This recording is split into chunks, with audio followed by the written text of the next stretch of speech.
Hey there everybody, Popontop here. Welcome back to some more Fallout 4 mods. In today's mod, we have two weapons here. This is the B&T APC and MP9. Currently equipped with my character here is the APC. This magazine is weird on the reload here, so we'll shoot it off. It does have a high rate of fire, but this magazine looks like it doesn't really fit into the gun very well there.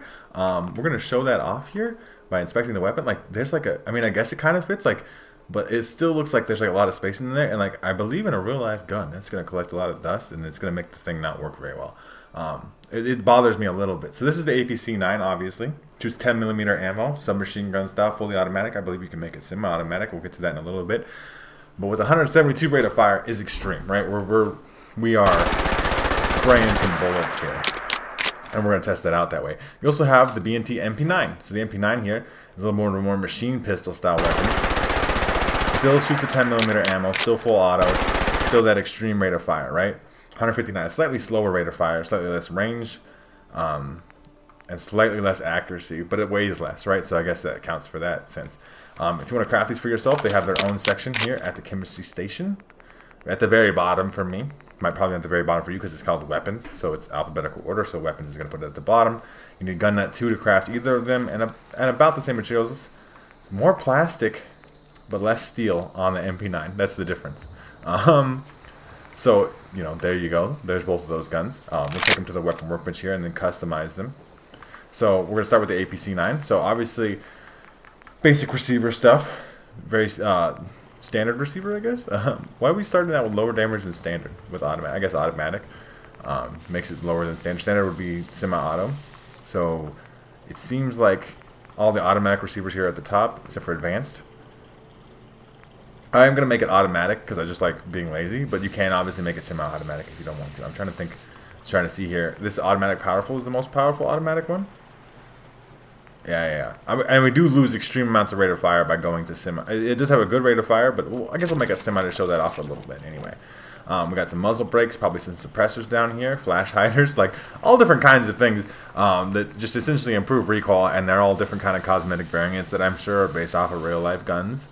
And, you know, like real life attachments and stuff. Obviously you can put a suppressor on there. The suppressor does not reduce range, and does help with recoil and stuff, so if you want to suppress the weapon, that's totally an option there. I suppose we should, why not, throw that on there. There's all different kinds. You can get some big old ones, you can get some fat ones, you can get some short ones. Some of them weigh more and some of them weigh less, right? Like little short suppressor, I guess, because we're keeping the weight down. You can put flashlights or laser sights on rails. That's pretty typical of things. There's two different flashlights. We'll just put one on the right rail and then the left rail. We got an unfolded or folded stock. Worse recoil on the folded stock with better aim speed, less action point cost. That might be worth it. We're going to test the recoil out on that. We got the default iron sights on here, but you got your aim points, your bar scopes. I've seen a lot of these on a lot of other things. Some 4x specter scopes. Your, magnified EOTech sights, all different kinds, like really like an extreme amount of scope. You got some like even like longer range ACOG scopes here, some pretty much everything you could want. I'm gonna put a nice EOTech on there. I like the look of an EOTech sight. We could put different grips on here. It says better grip, but it doesn't seemingly do anything, at least in the stats that we can see here. Obviously there's some colors in here, like some tans, some grays and stuff. A SIG grip, like I'm sure to some of you out there that this is something. I'll put an HK battle grip on there because it looks cool. We can also put a quick reload mag on there, but that's it. No larger mag. Obviously less weight on the short barrel, but you can put the long barrel on there for the maximum amount of range. It doesn't decrease accuracy. Oh, and then we have to put a new muzzle brake on there. Because apparently, along with the suppressor still on, it just took me to that category. We can also make it .38, which is going to make it do less damage, but it does have less recoil. And then we can make it .45, which is more damage and more recoil. We should have a lot of recoil now because we'll make it to .45. Tactical sprint. We'll make a tactical sprint, sure, why not? And then you can make a damage modifier if you think the weapon is either overpowered or underpowered or any of that. So this is the APC all done. We obviously have a whole other gun to go through, but let's equip the APC here. It's 45 now. It's got an EOTech sight. The EOTech sight is nice and clear. It should have a lot of recoil because we got it folded. Oh, it's semi-auto though. I forgot that we made that semi-auto.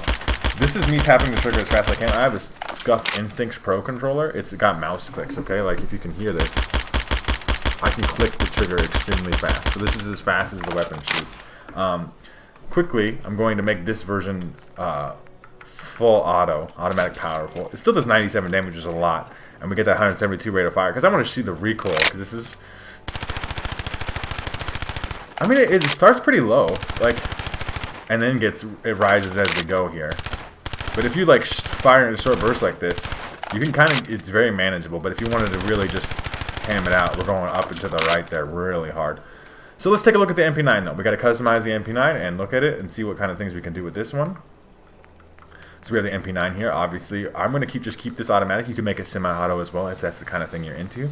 But automatic powerful is the way I'm going to go. You can put a suppressor on there, but that's it. You can attach a laser or a flashlight if you put the suppressor on there, so I guess that'll do that. One-handed stock. Better aiming speed, less action points, cost, close recoil, but I'm still going to try the one-handed. I think that's kind of interesting. Quick reload mag.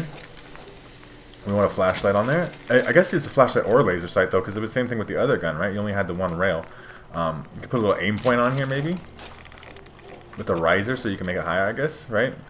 The stock's on there. We can make it .45 ammo as well to maximize the damage, but it's also increasing recoil, damage modifier, and then you can change the camo on this one. That's kind of cool. At least it's got camo. I want the corpo one here. No references here. I believe almost like tan is the FDE. It's red, so it's bad.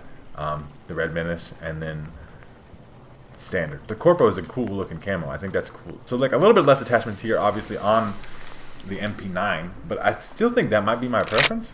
Well, we got the one-handed version of it now. We got a tactical sprint. I want to see the tactical sprint on the APC too. Yeah, so you like your Call of Duty tactical sprint, okay? Like your Warzone. I mean, even Battlefield 2042 has tac sprint now, where you like hold the gun up like this. I don't know, maybe it makes you look faster. Let's test the recoil on this MP9. Yeah, that's got some really horizontally recoil there. Up to the right. So like the recoil is getting extreme on this at full auto. But if we made the semi-auto, right? If we go back to this MP9 and we're just like advanced receiver, semi-auto, which is technically more damage, we're going to lose some fire rate and stuff, but I don't think it's going to matter too much in this context. Like, the recoil doesn't matter at all. Right? We just tap, tap, tap, tap, tap, tap, tap. So, you know, you could do one-handed little... We do have a flashlight on here. We could show that off. Look, flashlight is working on my little MP9.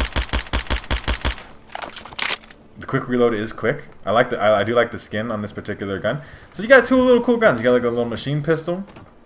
Imagine if you use it one-handed, it's gonna apply. I mean, I guess the both. If you're automatic, you're gonna apply the commando perk. But if it's one-handed, semi-auto, this might apply the gunslinger perk, and then the APC will be rifleman if it's semi-auto.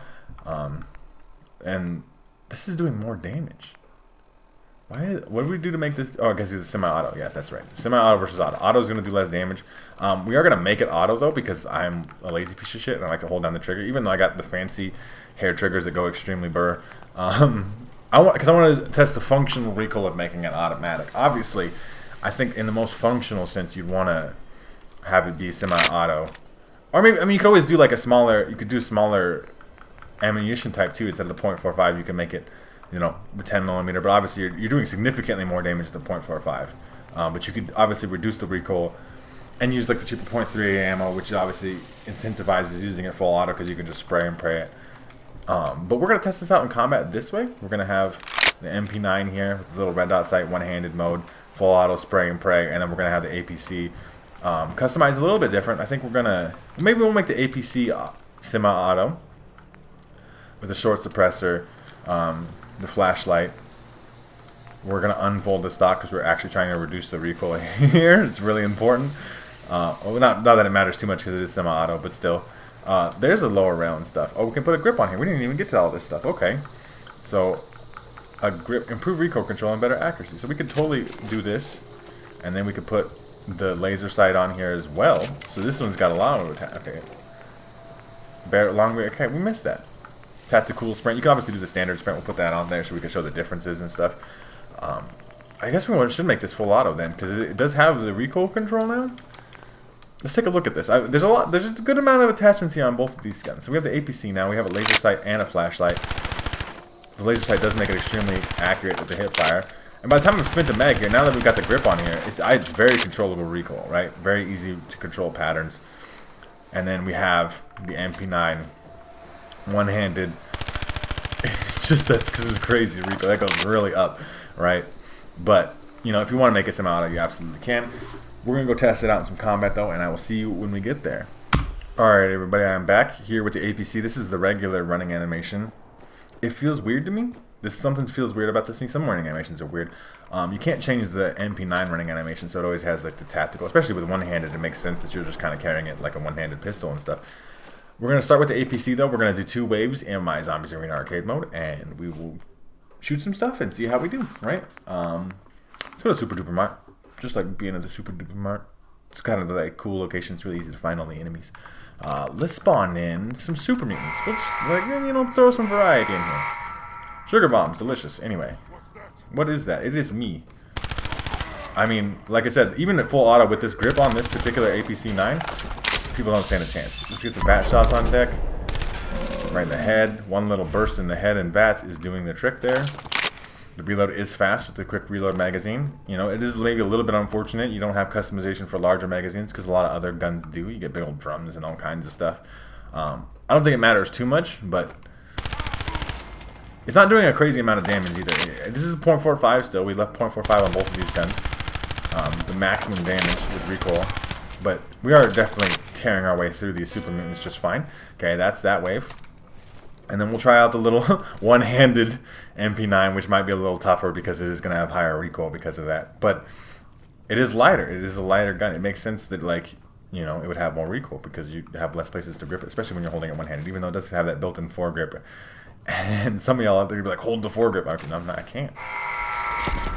Excuse me? I mean, but even with just the flashlight on here, which I suppose you could turn. Why? You're like literally behind me. You could just hip fire the gun. Both of these guns you could just hip fire though. One gets a laser sight, so obviously that makes it clear and easy hip fire. But like, I can control the recoil. I mean, I played plenty of shooters in my time and stuff, so it's not like it's not an issue for me. But let's get some VATS headshots on deck. One burst in the head, we'll put it, and then a legendary even gets blown down. The reload is even faster on this MP9 though. Lucky Operator's belted chest piece. I mean, yeah.